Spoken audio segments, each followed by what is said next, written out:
Do you worry about indoor drying odors? Ako, hindi.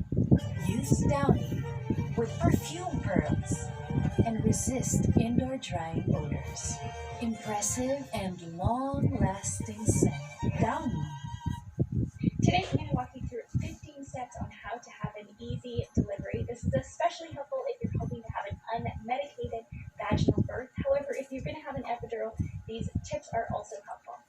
I do not consider myself to be someone with a high pain tolerance, and I was actually really fearful of birth before I started doing this training and before I started watching the women that were birthing before me have these positive, amazing birth stories. And then, of course, I went to have 3 positive birth stories as well. And now I hear positive birth stories every day. I love it when you guys share with me how easy and painless your deliveries were.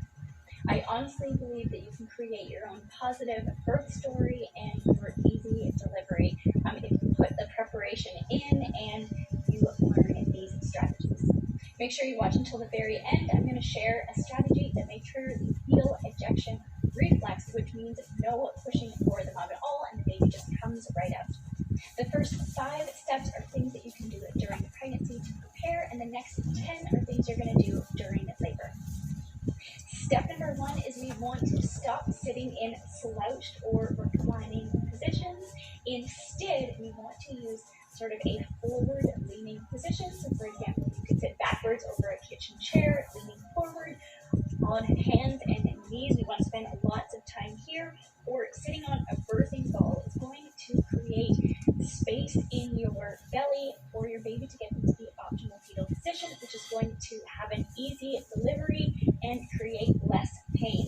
So if your baby is in a posterior position, sunny side up, and it's coming through, this is going to make it more difficult, increasing the pain and making a more difficult delivery. Step number 2 is working on your strength and stamina during your pregnancy. One of the most difficult parts of labor is not the pain, it is how long labor is, especially for first-time moms, and how exhausting it can be. So we want to be strong, we want to have stamina for that, for your birth. So I'm going to link to the whole pregnancy workout playlist, but these are the exercises that really helped me have an easy birth where I coached the whole way through. Number 3, you want to release and relax through your pelvic floor. Your pelvic floor is not going to push your baby out. Your uterus is going to push your baby out. And so you don't need lots of Kegels and strength for your birth. That's for your recovery after, so still an important part of pregnancy. But for an easy delivery, we really want to learn to relax and open up. So this may look like doing lots of stretches like yogi squat and butterfly pose. You can also take a tennis ball and sit on it and help release through your pelvic floor. You may also want to do perineal massage, and I have a video on exactly how to do perineal massage. I'm going to link to it there as well in the description box below. Step number 4 is to practice being in the now or being in the present during your pregnancy. At any one point, there is not too much pain during your labor. However, if you think you might have another 12 hours of this sensation, that can get overwhelming. So you really want to be able to focus your mind and stay on focusing on your current contraction.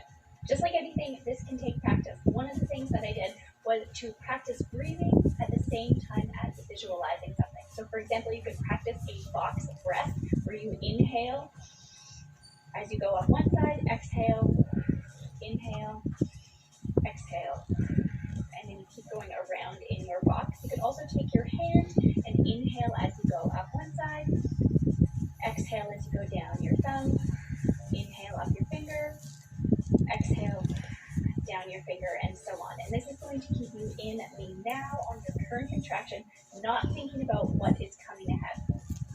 Step number 5 is really being confident around your capabilities, listening to lots of positive birth stories, talking to other mothers, learning about what they did to have a positive birth story can really increase your confidence.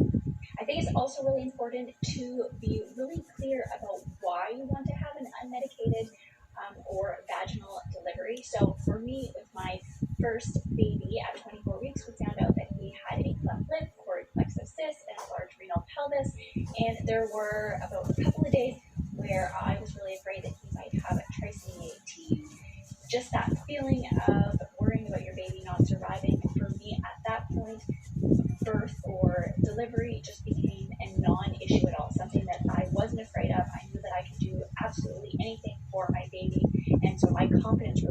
decreased in that, and I knew that I wanted to decrease any possible risks during that delivery, which is why I wanted to have an unmedicated birth. You also have the right to keep out stories that are scaring you. You don't have to listen to other people's story if they're making you nervous or not feeling excited or good about your upcoming birth. Their birth story will not be your birth story. Step number 1 for during labor is to set up a calm, safe, and as uninterrupted as possible. But the hormones, we really need to let your body know that you are safe, you are calm, you're in a safe place to deliver your baby. It is so common that things are going to be going well at home, and then when someone gets to the hospital, labor tends to slow down or stall. So birthing at home as long as possible is ideal. But even when you get to the hospital, you can bring eye masks, bring headphones or earplugs.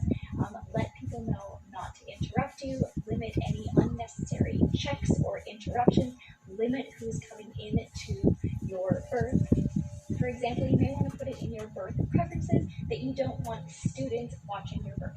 Number 2, it is so helpful to use movement and relaxation, listening to your body when you leave home.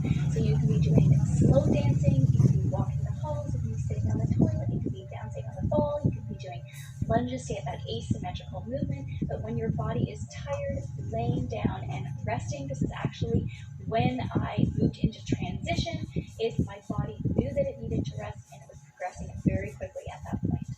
Number 3, you want to have your positive birth affirmations, your confidence. You want to have your partner encouraging you. And you also want to know that when you get to the part of labor where you are questioning whether you can keep going, that is actually a good thing. It probably means that you are reaching transition and you're getting so close to being the baby. Number 4, using pelvis biomechanics to help your baby move through your pelvis. So in early labor, when you're waiting for your baby to drop down, you want to have external rotation and open hips to help the top part come up. And then as your baby is moving through, you may want to do some asymmetrical poses to help wiggle your baby through. And then when you are in the pushing phase, when your baby is crowding, you want to open the outlet of your pelvis. So you want to have your knees together and use internal rotation for the pushing phase.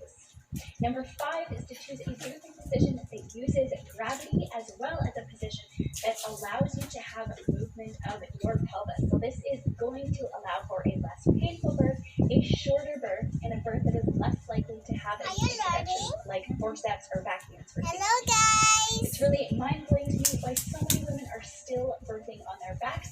It is not using gravity, and the pressure on the sacrum is actually pushing the tailbone into where the baby is coming out and